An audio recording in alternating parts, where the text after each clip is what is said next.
係 4D 班嘅動畫雲，咁今日就會從 Little Man Computer，然後了解 CPU 幾個主要寄存器以及 RAM 嘅操作。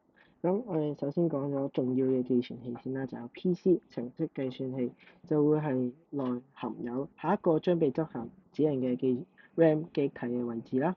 第二個 IR 指令寄存器就會係寄存一啲正在執行嘅指令啦，中間 CPU 正在執行嘅指令。咁第三樣就係 MAR 啊，記憶體位置寄存器就會寄存記憶體即係輸入緊嘅位置啦。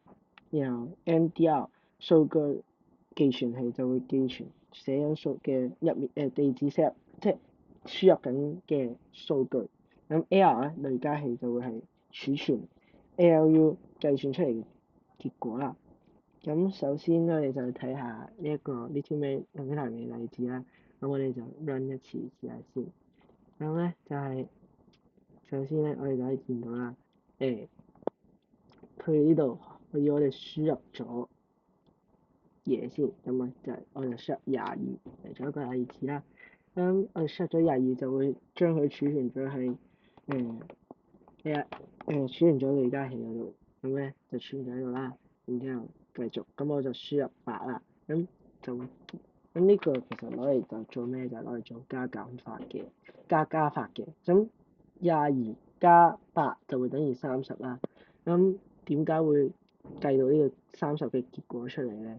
咁首先我哋睇下呢度，我哋輸入咗嘢先啦。咁我哋就將輸入呢一個頭先輸入咗22就儲存咗喺50呢一個位度。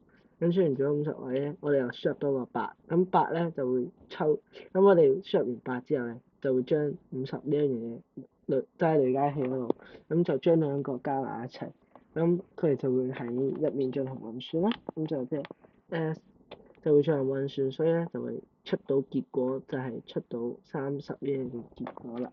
咁 RAM 係攞嚟做咩？就係儲存緊正在使用嘅程式，即係我哋斷電，但係因為 RAM 有易失性。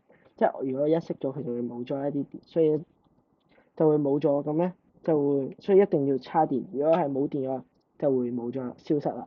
佢只會儲存現在使用緊嘅程式啦，同埋短暫存放一啲數據。咁之後第二樣嘢，操作碼同操作數有咩分別咧？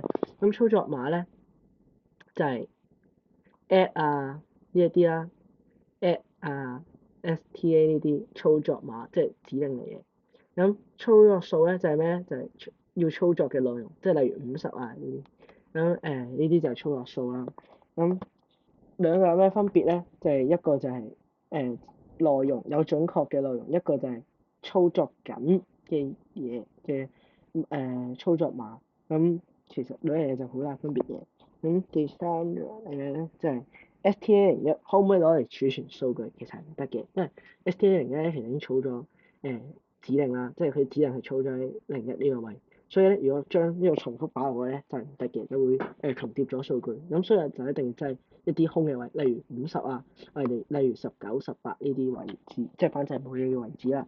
咁第四樣嘢咧，咁如果運行程式嘅時候唔輸入數據係咪唔需要用 RAM 咧？其實唔得嘅，因為喺無論咩情況下，你只要操作，當你即使唔需要操作數，即係唔需要入操作數啦，但係你都會有操作碼喺入面，所以點都係會用到 RAM 嘅。咁最後咧，簡單嘅程式係咪唔需要用到累加器咧？其實係嘅，因為咧例如 STA 呢啲嘢，STA 50啊呢啲其實佢會儲存咗直接儲存咗喺地址入面，所以咧就唔會使用到RAM，係可以唔使用到 RAM，所以就係可以唔使用到 RAM 啊。咁呢啲就係簡單 CPU 嘅操作啦。